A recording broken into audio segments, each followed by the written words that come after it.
somebody who works with the African Union's Labor Migration Advisory Committee. In fact, let's say good morning to all of our guests. We're very honored to have him with us. His Excellency Dr. Winfred Nee Okai Hammond is Ambassador Extraordinary and Plenipotentiary. He represents Ghana in Egypt, Lebanon, Sudan, and Palestine. Your Excellency, good morning. How nice to see you.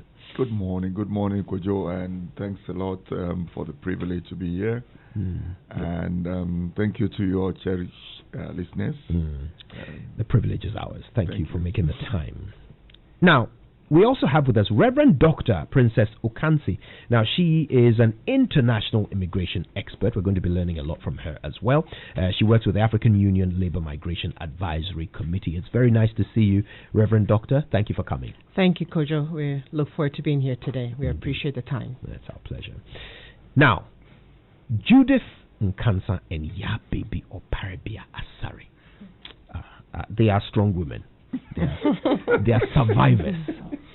They've been through it. And today we are going to learn what exactly we mean by that. Let's get straight to it. Judith and Ya Baby, good morning. Thank you both for coming. Good morning. All right. Ya Baby, I'm going to start with you just because you are nearest to me, okay? Tell us your story. I mean, let's summarize it, okay? You left Ghana when? I left Ghana at that is 2015. Okay. Yeah, to Saudi Arabia. Saudi Arabia. Yes. Please. Okay. Why? Why did you leave? What were you going there for? I went there because of the problems I was facing in Ghana, financial problems in the family, and then everything concerning my life. So when I heard of Saudi Arabia, I wanted to go there to, get something for myself. Yeah. How did you get there? How did you? It was a friend of mine who connected me to the agent in Medina. Right. Yes, and I think we went for medicals and then everything. And after 2 weeks, we left. So Saudi Arabia. The plan was that you were going there to work as a domestic worker. Is that right? Yes. Okay. That's what they advertised. Yes. So what did they say? What did they offer you? What was the offer? When you are about to leave to Saudi or to the Gulf countries, what the agent will be telling you is you'll be paid $250. You'll be every week? For every month. Every month, yes, $250. Okay. And then you work for 8 hours in a day.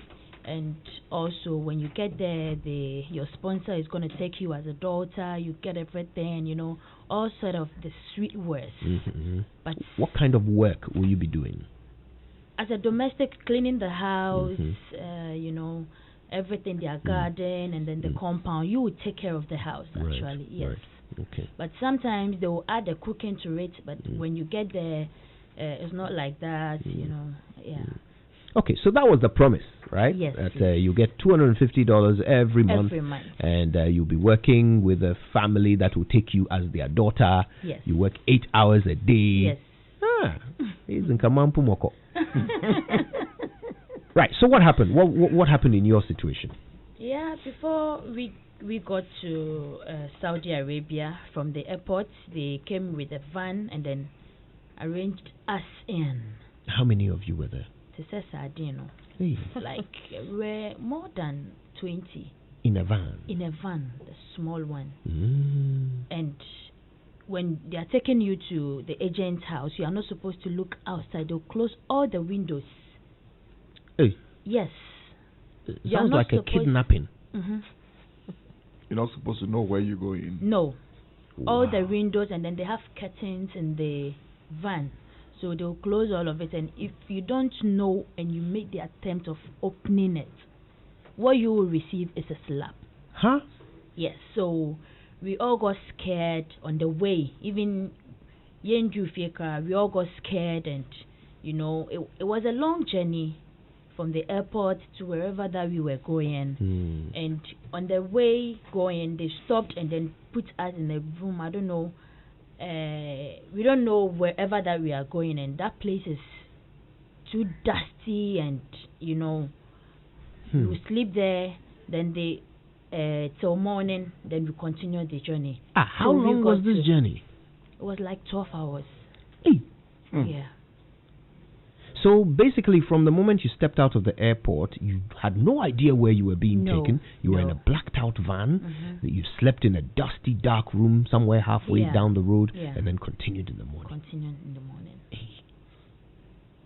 Go on.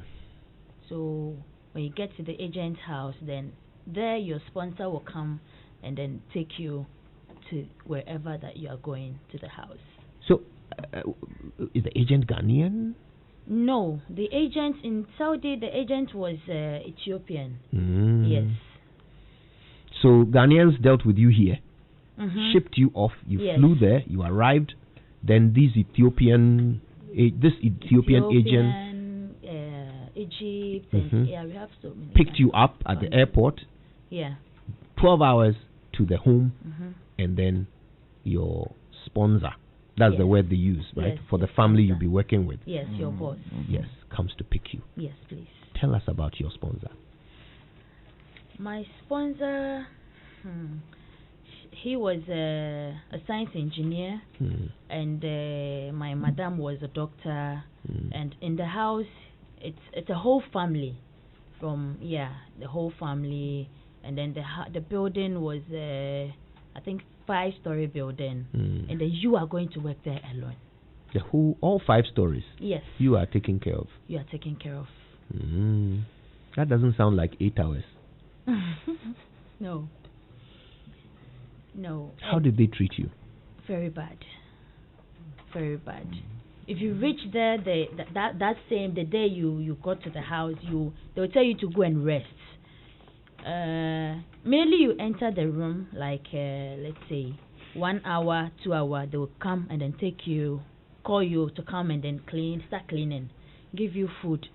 That is the only food that you'll be eating till the next day. You eat once a day. Yes. And then even sometimes you will not get it at all.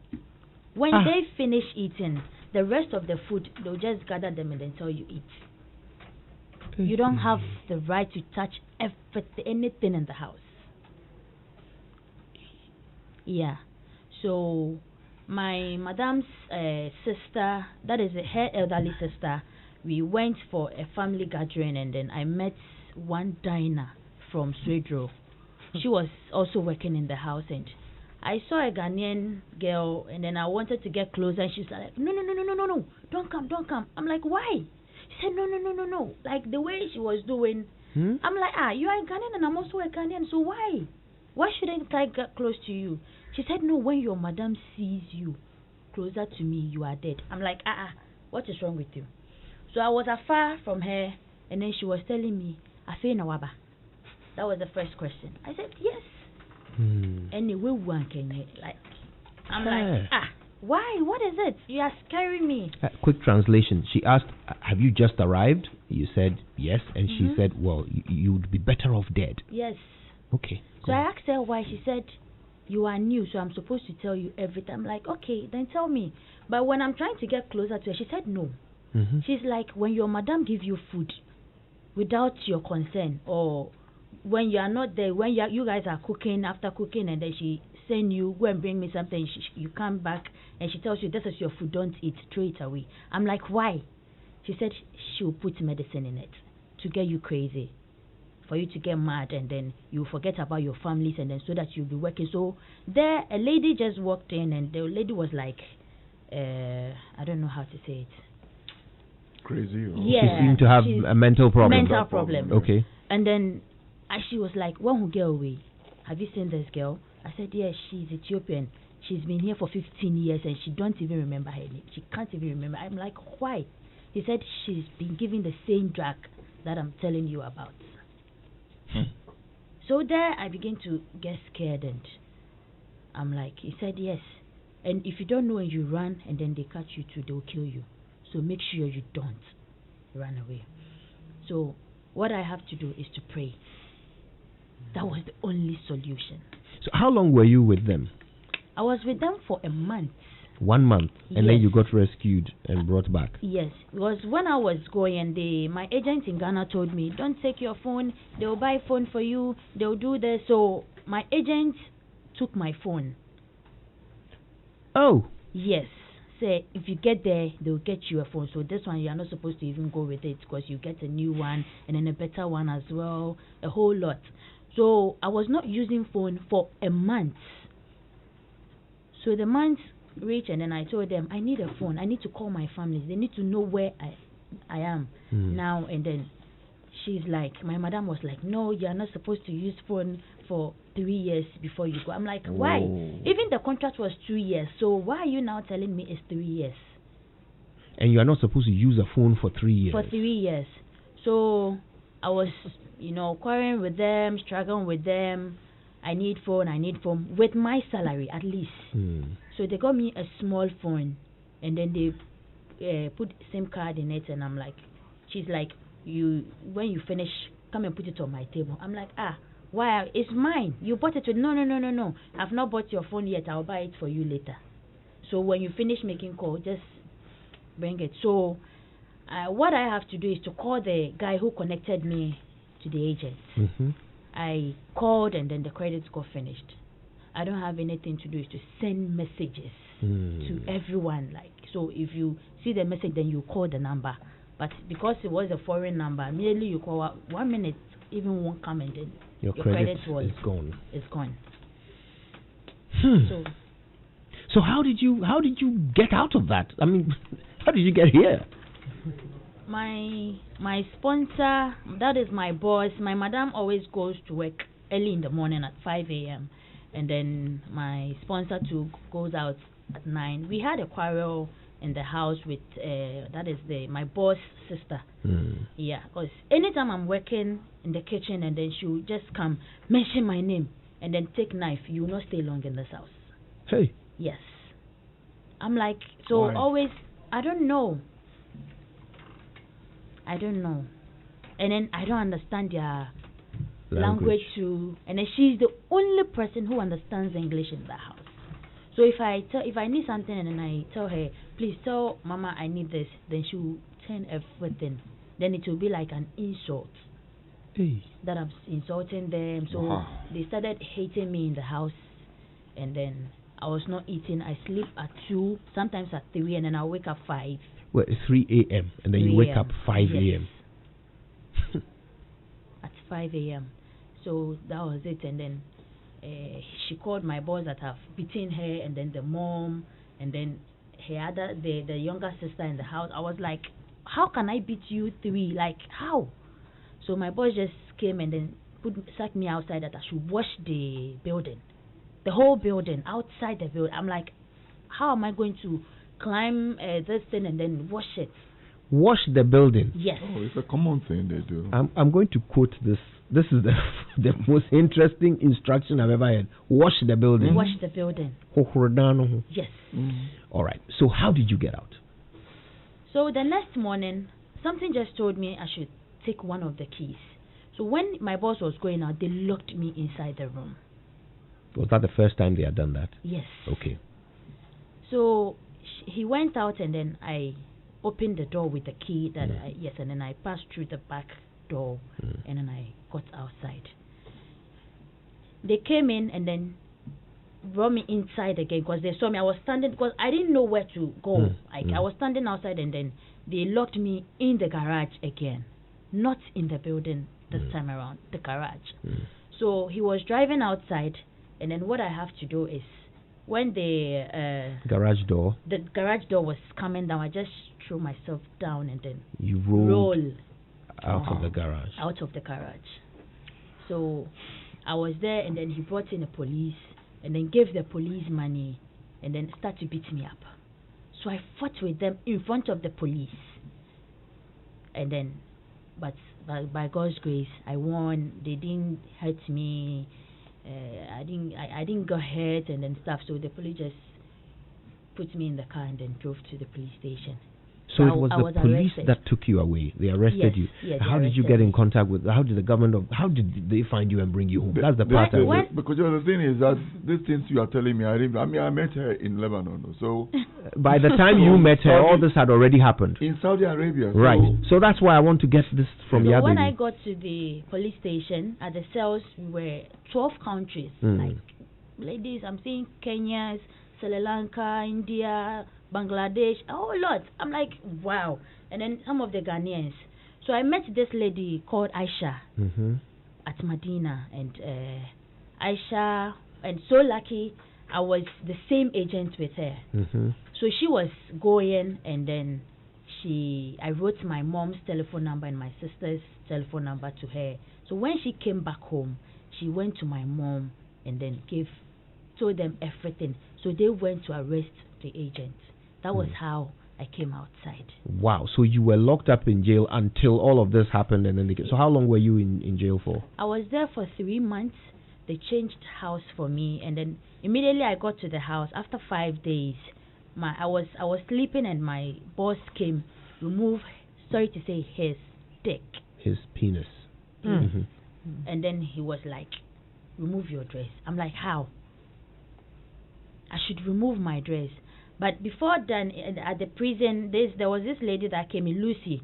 She was at the same house that I went. That is my second house. And then her experience was the same thing as I went there. Then the boss would be like, I want to, pack your anus. Sorry to say that. He wants to have anal sex with you. Yes. Wow. So I ran out of there. I was struggling with him, and then he brought out a knife. So I even had a cat. So I ran out of the house, and then I fainted on the road, and then before I realized, I was in the ambulance going to the hospital. Your story is so fascinating. I wish we had even more time, but I want to hear from Judith as well. And Judith, how long were you, which country did you go to? Lebanon. Lebanon, right? How long were you there for altogether, beginning to end? I was there for 11 months. 11, almost a year. How did you end up there? It was a whole lot. I was once in the banking support company in Kumasi. So in course of the work, I ran also this cash. I had a shortage of quite a huge sum of money. So out of frustration. As in, like, work money. Yes. You had you couldn't account for some money at work. Yes. Okay. I have to run away from Kumasi. Wow. But my target was, no matter how it was, I have to raise that money and pay back to the company. Even with this name you've mentioned, it's quite a threat for me. Oh. Yeah. What? Which name? Judith Nkansa. If the company is listening now, they will know who is talking. I have to go to Lebanon. I wish you had Just alerted us it's okay. to that. I have to say it. I have to go to Lebanon and work so that I can pay for that debt. I went to my first house, and it was a big restaurant with a cafe and a house. Right. I have to work in the house, work in the cafe and the restaurant as well. I do the cleaning, anything in the name of cleaning, I do it. And I was supposed to be paid $400 because there was this Ethiopian girl that I was going to exchange. You are going to relieve her. Yes, she was going to yes, leave. yes. Okay. She told me that she was being paid for $400. But when I got there, they told me that I will be paid for only $200 a month with the same work. We close at 3:30 dawn and go back to work at 8. So right from the restaurant, I have to work in the house as well. Then I go back to the restaurant. There was no rest. I worked there for 1 month. So one day a thought came to my mind that I should act like I'm mad or I've gone crazy. So I just woke up one morning and decided not to talk. I was just staring at one place for about 1 hour. So they got scared and sent me to the office. Which That's office? the agent. To the agents in Lebanon. So I was there for a week and they changed my house. I went to my second house. Wait, you slept in the office for a week? Yes, I met Ghanaian ladies also there. So when I was in my second sponsor's house,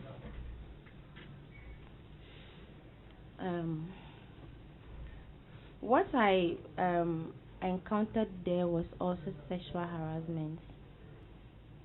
My boss was making an attempt on me and his son. And the wife was getting suspicious about the husband's act, and she was also out of jealousy, and I don't know, she was also maltreating me. So it was like a hell for me. So what they told me was they were not going to pay me for 3 months until I finished my contract with them. They would deduct that 3 months. That would be for them. So I'll work for them freely for 3 months. Why? And then I don't know. That wasn't what we bargained for also before they came for me. So I have to leave that house also because it was too much. I'll be even in the bathroom and the man will just rush on me. So I have to leave the house. Wow. I went to my second house.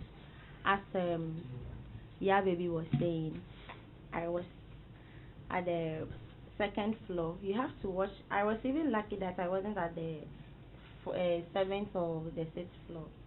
You have to watch the whole building. You wake up at 5:30, and then go back to sleep at maybe 1:30 to 2 o'clock. A whole lot without food. Hey. What I eat for dinner is tomato and toast. You chew tomatoes for dinner? Tomatoes.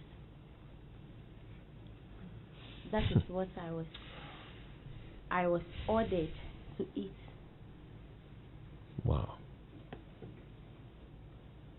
So how did it, was that the last place you worked at? That was my last place. How did you get out of that? I heard about Ibon World, and I heard about a free flight coming to rescue us. So I have to run away. So I passed through the balcony. I jumped from one balcony to another, so getting to the ground floor. To the ground floor. How many floors? I was at the second floor. Hey.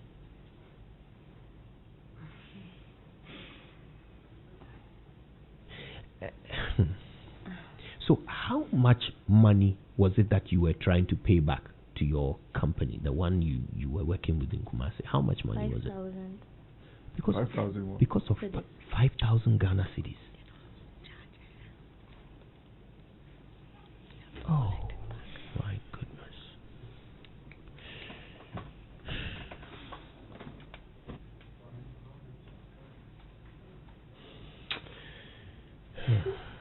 Judith is overcome by emotion, and Reverend Dr. Kansi is comforting her. Judith, it's okay. Judith, you are safe now. Don't worry. You're safe. I wish we had more time. There's so much for us to talk about. I want to come to you, Your Excellency, because you and your team launched the rescue that brought these girls home. And I know you have a lot to share with us. So you'll be hearing from His Excellency, Dr. Winfred Neokai Hammond, Ghana's ambassador to Egypt, Lebanon, Sudan, and Palestine, when we come back from these messages. My buddy, why you for just the watch when you can be wild proper? When you for scream, shout, here and kata, put your body, get down, fire your body, catch views, drop the mic. Ghana, the time catch where we for change the way we watch. Welcome to Showmax and to Chow Online Entertainment, from movies and series to sports like EPL and La Liga. Feel it from Super Sport and more. You feel enjoy them on any device, anytime. Visit showmax.com today. Let's slack it. Hello everyone. Huntech Markets is an award-winning financial technology firm with over 30 years of industry experience, with presence in 12 countries globally, and is now in Ghana, and is pioneering taking the global financial market, that is forex, commodities, cryptos and indices, teachings from offline to online using an award-winning video conferencing software. The online class would avail you the opportunity to learn how to make money on the global financial market in the comfort of your homes using your internet-based smartphone or a laptop. You can use this as an opportunity to learn a skill set that would enable you to make money trading in the global financial market. And guess what? The training is absolutely free. So how can you take part of this once-in-a-lifetime opportunity? Simply SMS your name and location to this number 050-992-8008. Again, 050-992-8008. And our executives will call you to reserve a space for you and also guide you through on how you can be connected to one of the online classes. Huntech Markets. Trust through transparency. Every headline of every story of every bulletin only leaves us with questions. But you know what? Just as day must lead to night, questions must lead to answers. So after a day full of headlines, Joy Prime brings you the names, the faces, and the voices behind the key stories to face the big questions and give the real answers. On the record with me, Daniel Daze. On the record, starting Monday, 19th October 2020 at 8 p.m. on Joy Prime. Same great bang. Because the greatest things are born from the smallest of thoughts.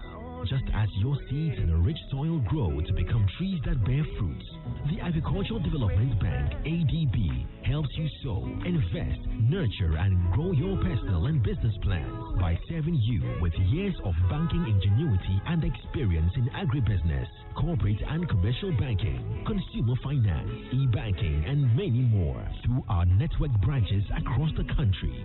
Whatever the culture, whatever the dream, we grow with you.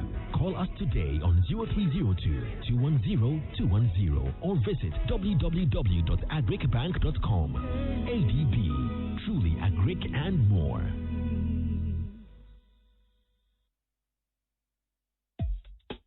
What would you do if you have the choice to do anything in life? Build your dream house, take very good care of your family, and plan for a comfortable retirement. Plan a befitting funeral for your loved ones when they depart. How would you live if you knew there was a friend waiting to support you on all of your life's choices? You have such a friend in Glyco Life Insurance. Glyco Life has all the plans to meet your life's needs. Your child's education, your life savings, your mortgage, funerals, redundancy, and your retirement, and takes the burden off your shoulders. So go ahead and live life to the fullest today with Glyco Life Insurance plans. And remember that all our policies are hedged against inflation. Talk to Glyco Life on 0302-218-500 or 246-142. Also visit our website at www.glycolife.com or any of our branches nationwide for more information. Glyco Life, we cushion you for life. Glyco, we cushion you for life.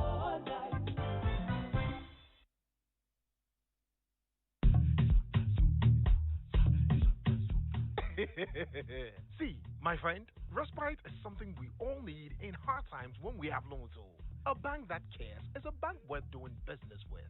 Just imagine you having an obligation and you cannot take care of it in this COVID era, or not being able to continue that project you started. You can take that pressure off simply by choosing GCB's Special Personal Loan Package for salaried workers, which also offers a 2-month repayment moratorium and a reduced interest rate of 24% for all salaried customers who apply for the loans between now and December.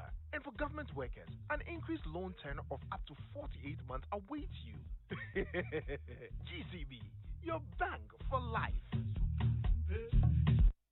Syndicated Capital introduces the Silent Night range of luxury mattresses and pillows. And for the first time, the Silent Night pregnancy and nursing pillows crafted to provide exceptional relief for your legs, belly, and back during pregnancy, as well as amazing back support feeding your baby. No more sleepless nights and no more hustle with breastfeeding. Check out the Super Pillow Top Orthopedic Mattress, made with 12 inches of memory foam cushioning, providing unparalleled comfort and guaranteed to last for 20 years. No mattress comes close in extreme comfort and support. Also available are high-quality bed sheets, reversible quilts, a large collection of orthopedic pillows and luxurious towels at unbelievable prices.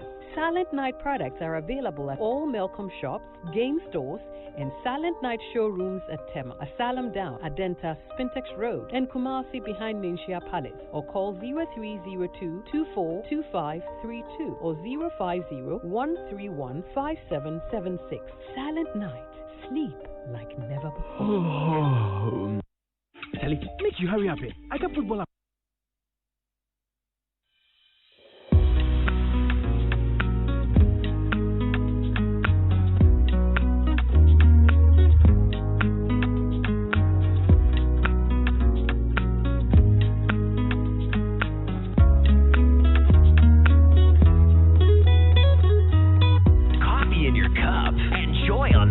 The Super Morning Show is always the best on Joy 99.7 FM. It's 4 minutes past 9 on the Super Morning Show. You're very welcome back. And what a conversation. What a conversation we're having.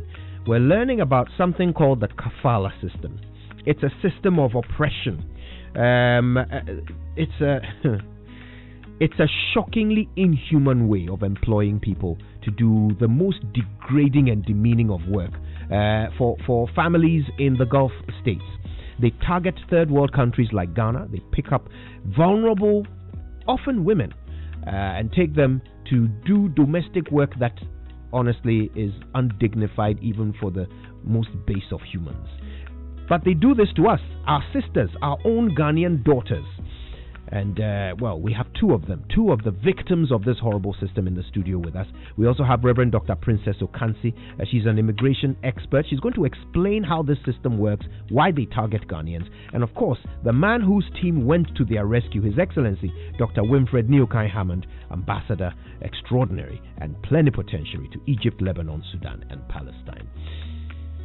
Before we get back into that conversation, let me remind you that the 4th edition of the prestigious Ghana Energy Awards is here again. The Energy Media Group, in collaboration with CH Business Consulting Ghana, proudly presents yet another spectacular edition of your esteemed industry initiative. Now, deserving companies and individuals are going to be honored in various categories of the awards, including the coveted Energy Personality of the Year, Chief Executive of the Year, Energy Company of the Year, Innovation Project of the Year, Rising Star, Energy Reporter of the Year, and so many more. Under the auspices of the Ministry of Energy and the World Energy Council Ghana, the 2020 edition of the event is under the theme Excelling in Crisis, the Energy Sector in a COVID-19 Era. It's on Friday, the 30th of October at Mövenpick Ambassador Hotel from 6:30 p.m. Special guest of honor is the Honorable Minister of Energy, John Peter Amewu. Industry partners include Bui Power Authority, Ghana Grid Company, Ghana Gas, Volta River Authority, Energy Commission, Minergy Technology, Chamber of Bulk Oil Distributors, ECG, PURC, Sunon and Sogli Power, Association of Oil Marketing Companies, and COPEC Ghana. Validation is done by Mazars Ghana. For tickets and sponsorship, contact 055-930-0631 and 054-155-5561. Send your inquiries to info@GhanaEnergyAwards.com. Ghana Energy Awards, redefining excellence. Now, in the beginning, children in her community used to walk to school. Today, not only are her bamboo bikes making it easier for children, but Bernice Dapa employs many women as well. Ghana, in ABSA, this is Africanacity. Africanacity is their inspiration behind who they are and what they do. It's their commitment to helping people find a way to get things done. We love Africanacity. To find out more, go to absa.com.gh. So, did you know that 2 out of 10 children would actually meet up people they got to know first on the internet? Do you know that 4 out of 10 children have seen online sexual images? The National Cybersecurity Center, an agency of the Ministry of Communications, is inviting you to report all children-related cybercrime or cybersecurity incidents. Call or send an SMS to 292. To complement these reporting channels, the government of Ghana, in collaboration with UNICEF, has developed the Internet Watch Foundation portal. Join the National Cybersecurity Awareness Month from October 1 till 31, from 9 a.m. to 1 p.m. every day. Cybersecurity in the era of COVID-19 is the theme of this activity. And of course, you can go to cybersecurity.gov.gh, ncsam2020.cybersecurity.gov.gh, or ncsam.tv.gh. @ncc.live to learn more. National Cybersecurity Center, securing Ghana's digital journey. This advertisement is proudly sponsored by UNICEF. Thanks for all of your text messages. They're brought to you by Glyco-Critical Illness Plan, GCIP. It's in your best interest to survive. And GCB Bank, your bank for life. And Glyco, of course, cares about you. So to all of you policyholders, your claims are important. The advice is go to the offices of GlycoLife or glycolife.com to lodge your claims for prompt service. We're all surviving COVID-19 together, so please pay your premiums promptly by your chosen mode of payment or by Momo on 0591 441 473 or by e-premium for micro insurance to safeguard your policies. The call center team is ready to support you, so call them on 0202 222 113 for assistance or contact them via their digital channels. They care for your safety, so all offices are implementing the Ghana Health Services recommended COVID-19 protocols. Please practice social distancing, keep safe, and trust GlycoLife to cushion you for life. Our guests in the studio today, Judith Nkansa, Yababy Oparibia Asare. They are survivors. They have been to the Gulf states. They have been treated in the most inhuman manner. Judith went to Lebanon. Yababy went to the Emirates, and they both really, really suffered. In fact, no, actually, Yababy went to Saudi Arabia. Am I right? Saudi Arabia. She's been to all three. Jordan and then Lebanon. Saudi, Jordan, and Lebanon. Yes. Hey, you went on a tour. All right, and they've told us their stories. They're very horrifying stories. I mean, can you imagine that? Can you imagine being asked to wash the house, right? Having to escape finally by rolling under a closing garage door, getting arrested, fainting on the streets, being abused, molested. Can you imagine escaping by jumping from balcony to balcony, from the second floor all the way down? Can you imagine that? This is the reality for the ladies we're talking to today. But these are all, let's call them symptoms of a bigger disease. And that disease is called kafala. It is a deadly work system that is alive and well in the Gulf states. They will seize your passport. You will be a victim of sexual harassment. They will either not pay you, or they will delay your salary, or like as it happened to Judith, they will reduce your salary. You don't get a day off. You work hours on end. You sleep 2 hours, as Yababy was forced to. You'll be accused falsely. You'll be imprisoned unjustly. You might be executed if you're not lucky. And you live like a slave. Kafala, that's what it is. Reverend Dr. Princess Okansi is an international immigration expert. She works with the African Union Labour Migration Advisory Committee. Kafala. Why are Ghanaians and Africans victims of this horrible practice? Kojo, thank you so much for receiving this and for even having this life-saving show. And I want to take the opportunity also to thank His Excellency for the yeoman's job that he has done. He's really outstanding. He's a gift to the nation and a lifesaver for our people. Kafala started in the 1950s when the Middle Eastern countries started to come into oil. Kafala actually means adoption, and so it was in Islamic law you take care of an orphan. It's a good thing actually to do, but it was stretched into the foreign worker system and it went bad. So the kafil is the sponsor, and then the makful is the orphan, quote unquote. And the responsibility of the kafil is to provide everything for this orphan. And so this orphan belongs to them. It's not an employee-employer relationship. It's really a master and slave relationship.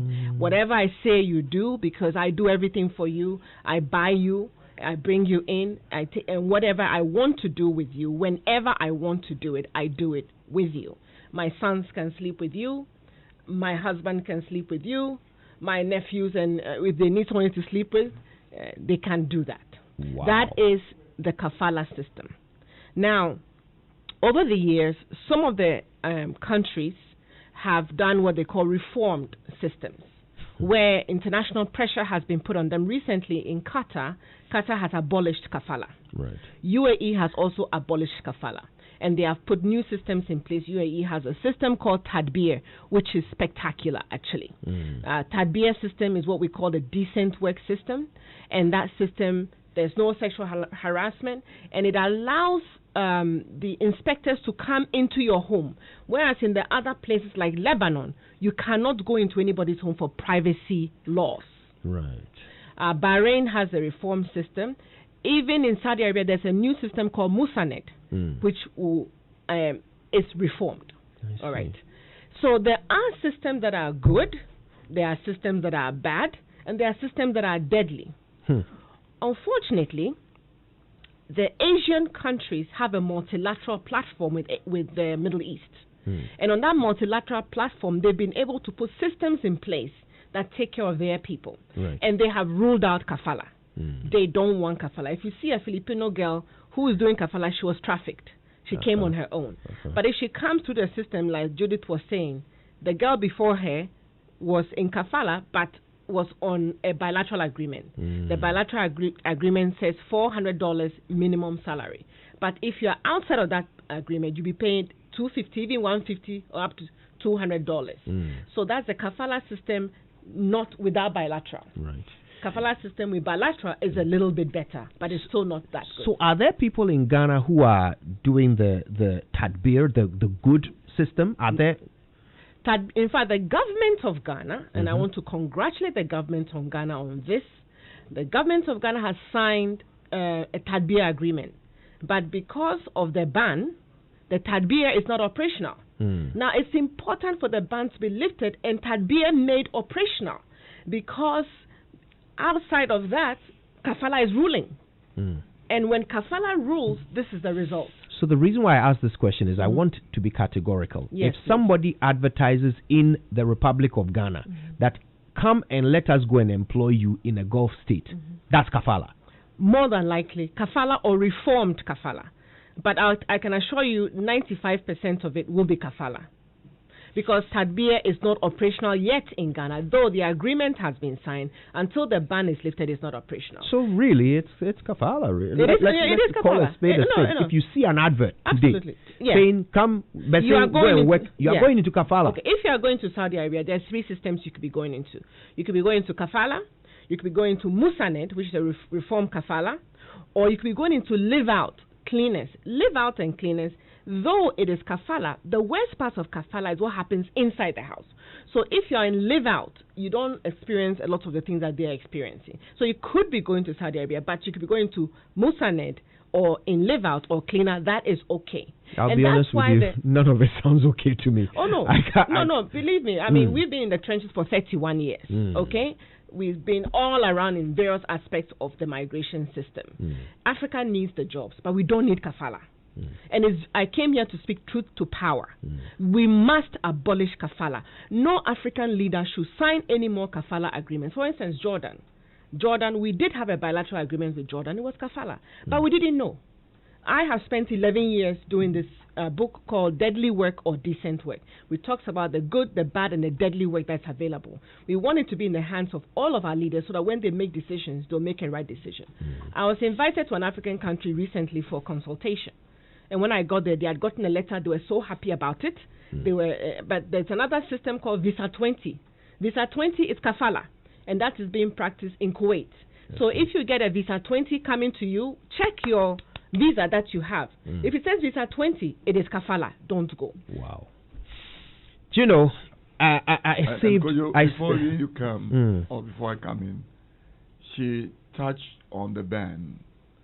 But as we speak now, the committee that has been put in place, anti-human smuggling and trafficking, that the Ministry of Foreign Affairs with all stakeholders have put in place, it's working towards what she has just said, which is to completely kill this kafala, right, and get into an agreement or arrangements that strict compliance are adhered to by lay down rules, bilateral agreement that we have. So I think we'll come to that, but it's important, the point she's raised, that ignorantly, many have fallen for this kafala system, all in the name of rushing for some lucrative, nice jobs. Right.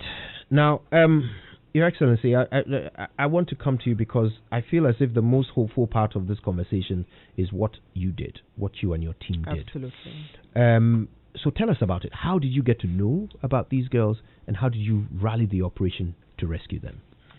Thank you once again, Kojo. Sometime in April, I had a call from a lady who was on Facebook who had received calls from Lebanon. And I remember she mentioned a few girls who were very sick and yet were being forced to work. One or two were being attempted rapes or have been raped. Mm. And a number of issues, and said, Mr. Ambassador, I hear you are responsible for Lebanon. Yeah. What are you doing? What is the government doing about them? Were you aware of this before? Not to the detail that I got to know later. Mm.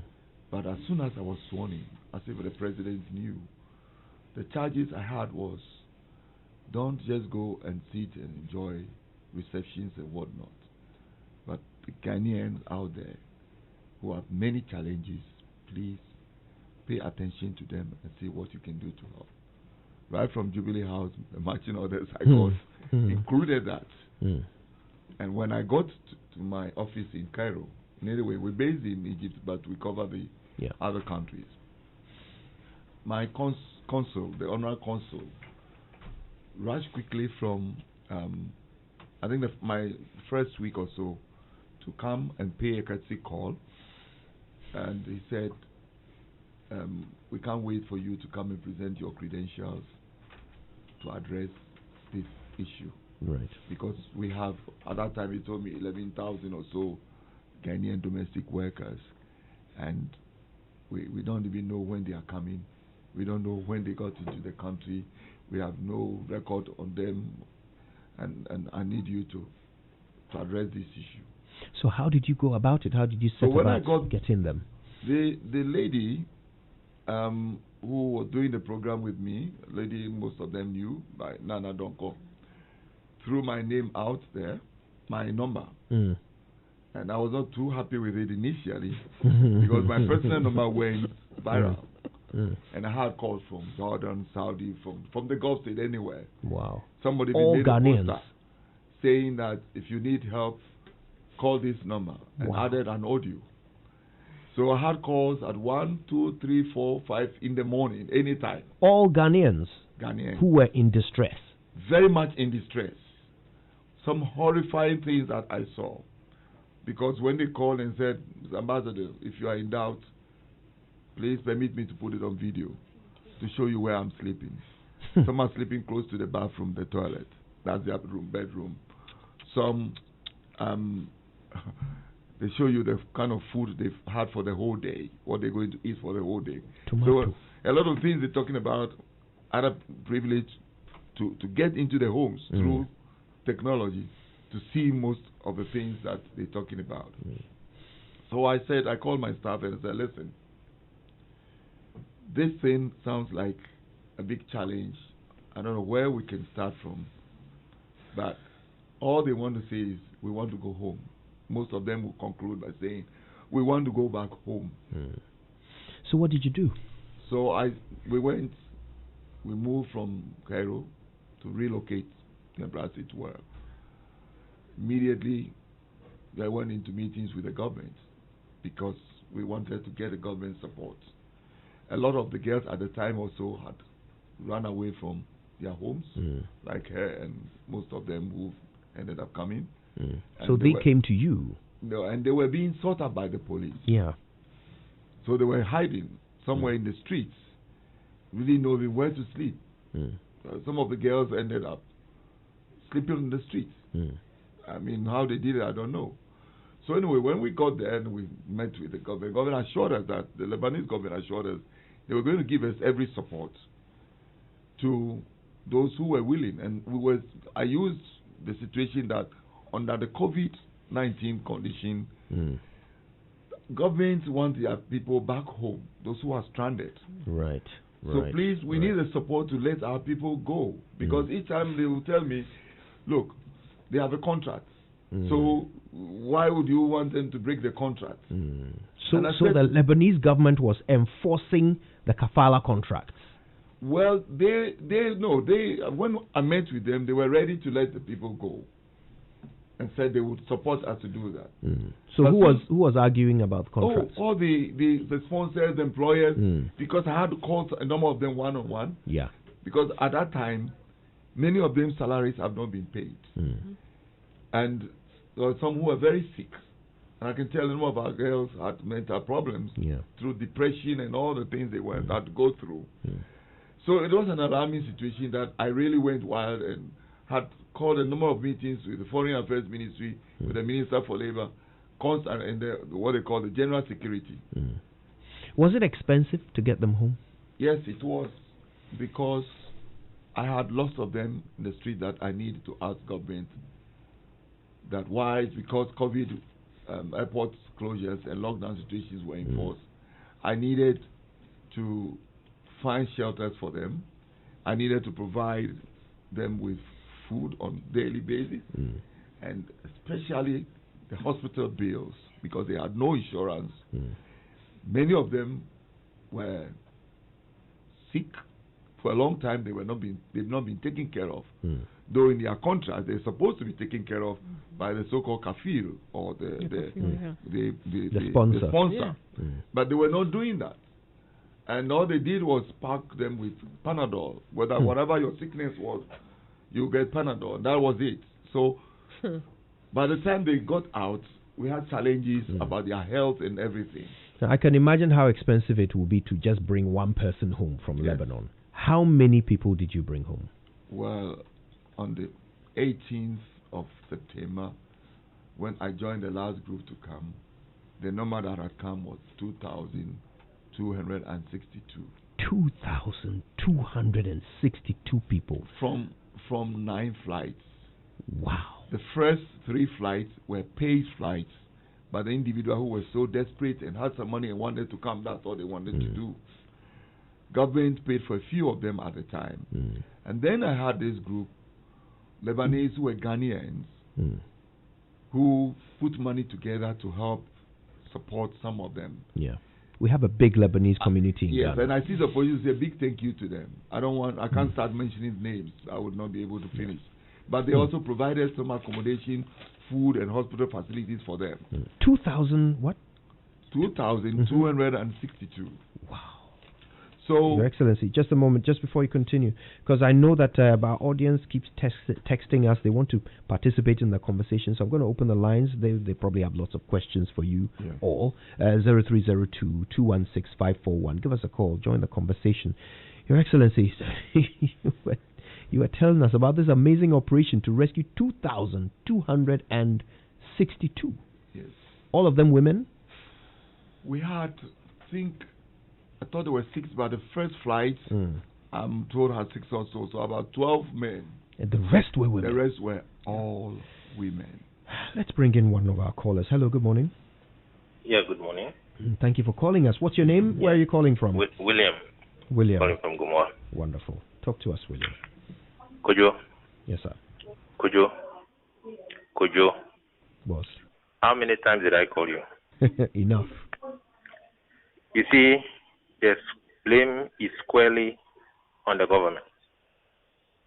Number one, if we have a good economy where people have good paying jobs, our young men and women will not go out there to look for jobs that are demeaning. They will rather go out there as tourists instead of migrants. Number two, how many of us in Ghana are prepared to pay our domestic workers 1,000 cedis a month? I know some of them taking less than 100. Our own attitude as a people. But well, we have a government who cannot pay us well. That what happened to these ladies is very, very despicable. and it's unheard of. But it's not surprising. I've traveled this continent wide, and my brother, when you see others happening elsewhere, unreported, at times you will wonder whether we are human beings or we are animals. I pity them. I pray we pay the 5,000 for that lady. Let her go back home so that no one will harm her. Thank you. Thank you so much. And you can call us to 0302-216-541. Do you agree with William? Do you think this is all just because we can't pay people well? I mean, is this the only country from which people travel to work? 0302-216-541. Let's talk. Call us. Who do we have on the line? Good morning. Good morning. Yes, sir. Yeah, please. There's this lady on the in your studio. You call her Prince Okansi.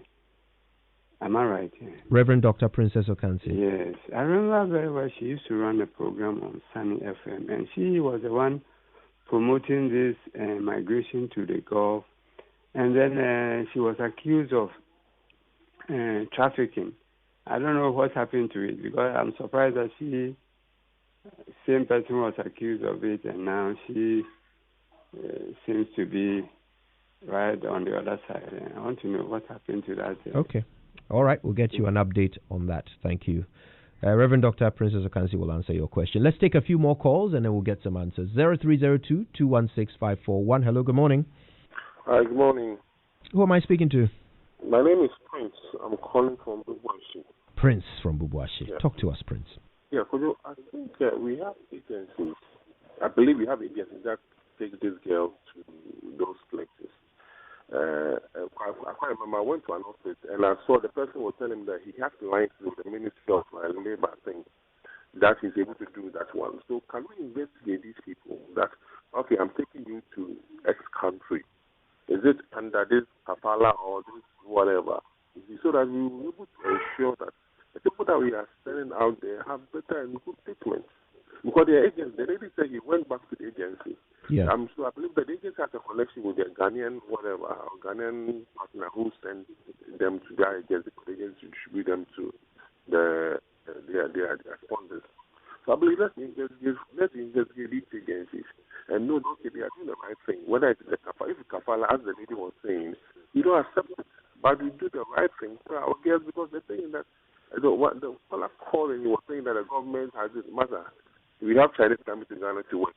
We have Americans coming to Ghana to work. So it has nothing to do with the economic situation. People, no matter how the economy is good, they will want to go out there and experience something and experience different things. Not so much about my economy is good or my economy is bad. But the most important thing is that when we are sending our ladies out there, let us know that they are going there to do the right thing. Or maybe the agencies are very qualified, investigated very well, that they are not going to put our ladies and gentlemen into this kafala situation. It's very, very boring. I mean, you can't even think about the story that the ladies are giving out. You can imagine it. So I know that. I remember one time I was coming from. I made a transit to Ethiopia. I think I came with about 10 girls from. But when we got to Ghana, I realized that the other people were also going to the same thing. Where others are coming, others are still going. So I don't know if you need to have a way to curb this or to reduce this or to make sure that we put them in a very good situation out there. Thank you. Thank you for sharing. 0302-216-541. Hello, good morning. Hi, good morning. Who are we speaking to this morning? My name is Kofi. I'm calling from Italy. Kofi, it's good to hear you. Talk to us. Okay, all right. First, good morning to your listeners as well also. But as a Ghanaian, I think we must bow down and say the shame. And the minister also has to bow down this shame because which minister? We are in this country, we have foreigners come here and they treat us second-class citizens. And they do the same to our people overseas. And the minister come on studio and say thank you to the Lebanese community. Which minister? There's no minister here. Oh, do you mean the ambassador? The government of Ghana to allow such a thing to happen. Kofi. And the minister, instead of you to condemn the action, Kofi. he's here on the studio saying thank you to the Lebanese community. Kofi, there's no minister. It's an ambassador. Ambassador. Yes. And he's thanking those who helped to bring our girls back. Yeah, but he's not thanking all foreigners. He's thanking the Lebanese community in Ghana who helped to bring our girls back. They wouldn't have come back without them, you understand? Which I do understand perfectly, but I think he should really emphasize on the treatment. It looks like he's saying thank you to those people. Even in Ghana, they do the same thing, and they take our people overseas, and they do the same thing to them. So I expect him to talk about the issue than to say thank you to all those guys. Okay, thank you for calling. 0302-216-541. Hello. Hello, good morning, my brother. How are you doing? Good morning, my brother. I'm very well. Thanks for calling. You know what? I'm so sad.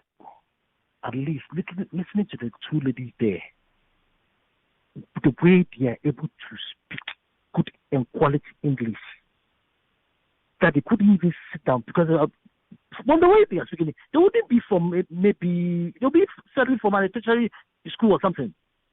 So why is it that so many people or so many Ghanaians think are so fixated that like, look, they think that everything outside Ghana is so green that they always want to find, go to Afghanistan. Even yes, I listen to the what do you call it?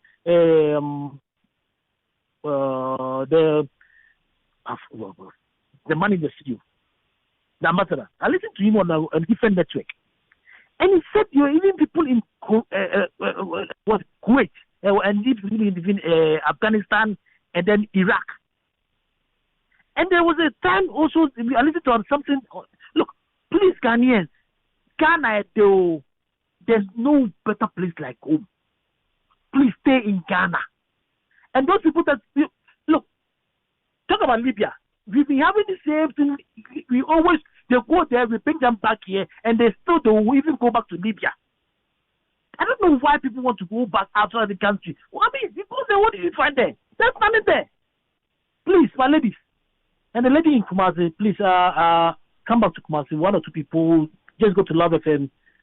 When you speak to you, ask you or something, we can raise some amount of money and give it to you so they can pay back their money. Because 5,000 cities. Oh, please, such peanuts. And then going out of the country. Please, come back to Kumasi. We'll find a way to pay for you, please. My brother, thank you. Thank you for calling. Thanks to all of you who have called us. We appreciate that. Let's see if we can wrap up quickly. There's an answer required from you, Reverend Doctor. Somebody's asking about some accusation of trafficking leveled against you. What's that about? Absolutely. So in 2012, I was falsely accused of human trafficking. We have a licensed agency. Ghana has 60 licensed agencies, and they didn't know I was licensed. So falsely accused of human trafficking, but it was good because God has used that to allow me to go deeply into the issue. I was educating people on migration, which is why the African Union brought me on even after. I was educating people on migration, and I was talking about this kafala.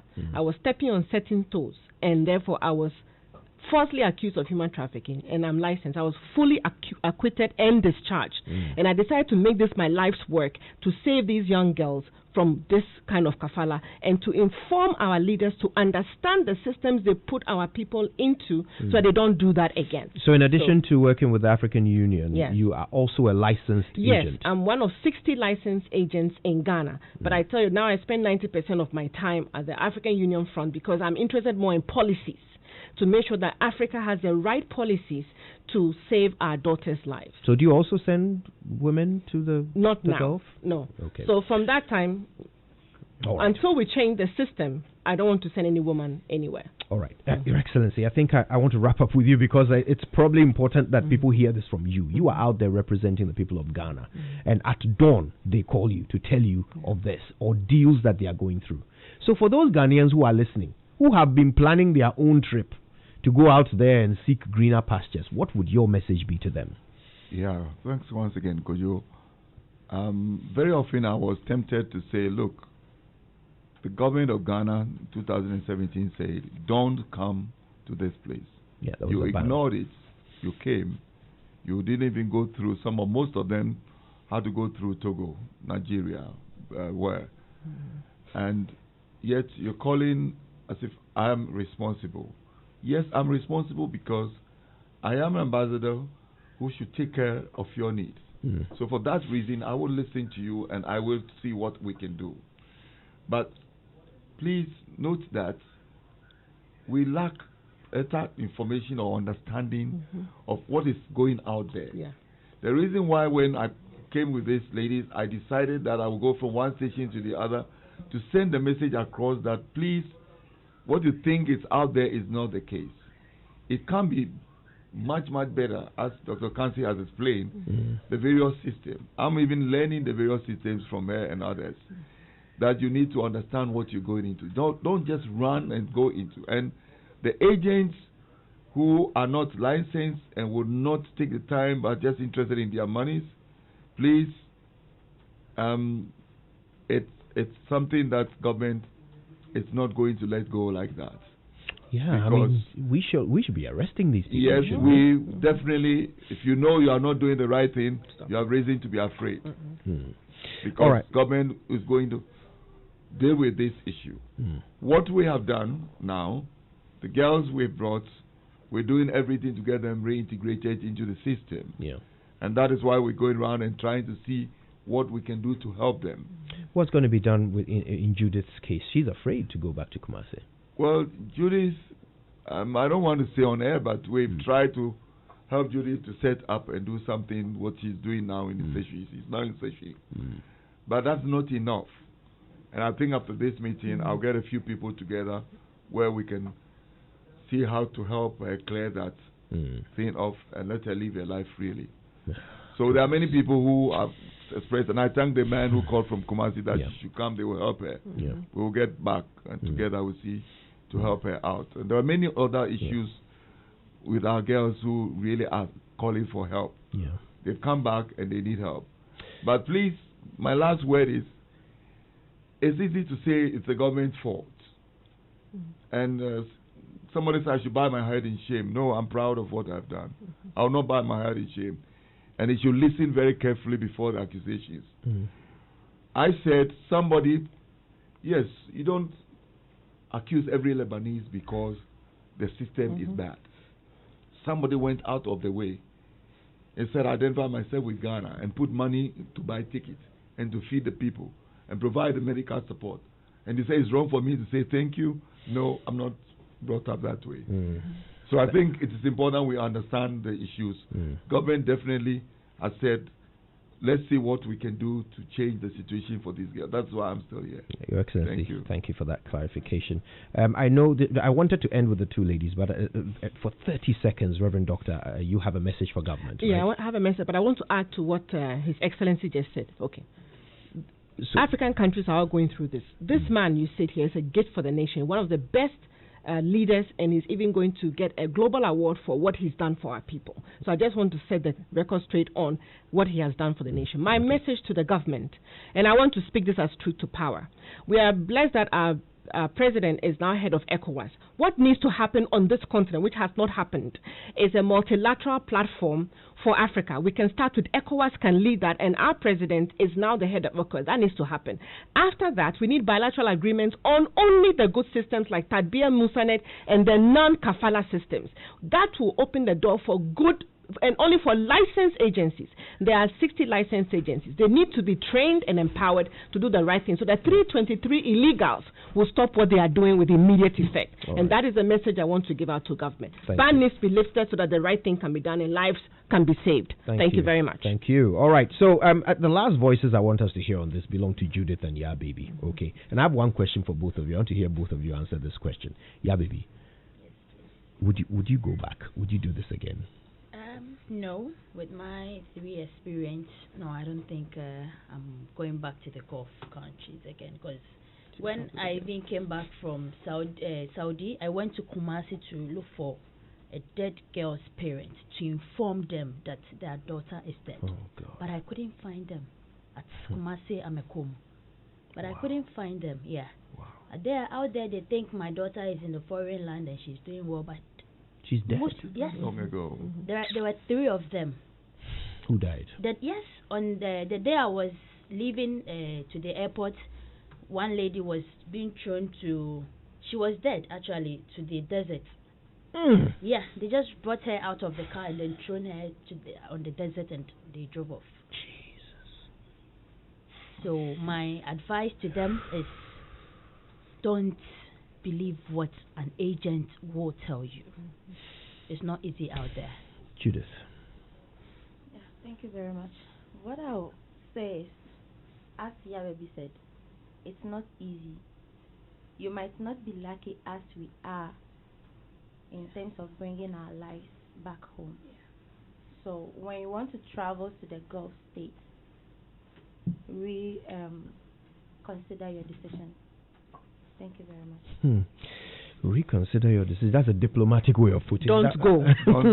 Don't go until there's a proper channel for you to do that. I want to say a big thank you to our guests, Judith and Yabebi, our survivors. Reverend Dr. Princess Okansi is an immigration expert, and His Excellency Dr. Winfred Neil Kai Hammond is Ghana's ambassador to Egypt, Lebanon, Sudan, and Palestine. God bless you all. Thank you for making the time. Thank you so much. Thank you. Thank you, Kojo. We've got one more big conversation to have before we draw the curtain, and our friends are going to join us to tell us all about the Habitat Fair. This is one of our biggest events here at Joy. Elizabeth Idiabamo and Antonia Bosu will tell us all about it after these. Sally, make you hurry up. I got football appointment.